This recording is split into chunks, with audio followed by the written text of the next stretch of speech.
Yr eos ar Glanhedydd, ac adar man y mynydd, a hewch genad at liw'r haf, sy'n glaf o glefyd newydd.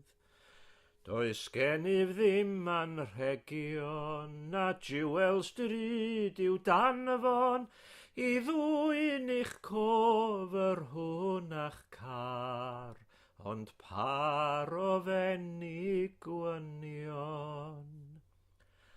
Yr adar man fe eithant, yw siwrnau belled asant, ac yno ar gyfer gwely gwen, hwy ar y pren gan asant.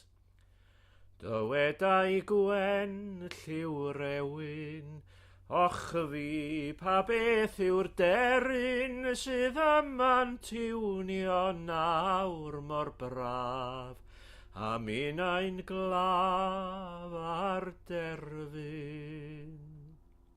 Cenhadon gwnewch goelio, oddi wrth y mwyn a'ch caro, gael iddo wybod ffordd yr ych, a'i mendio'n wych a'i peidio.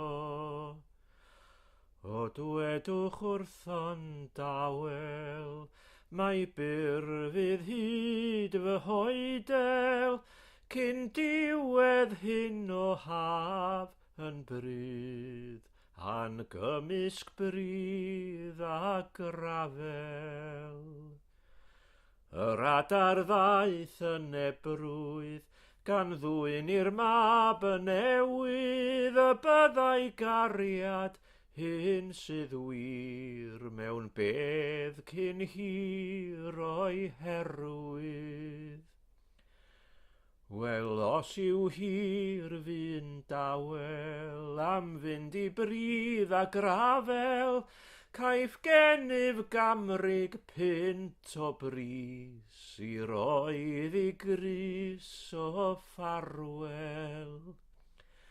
Mi fynaf ganurfeuol a'r delyn yn y canol, a phob rhywal ar trwm a'r glich, pan el mi'n wych yn farwol.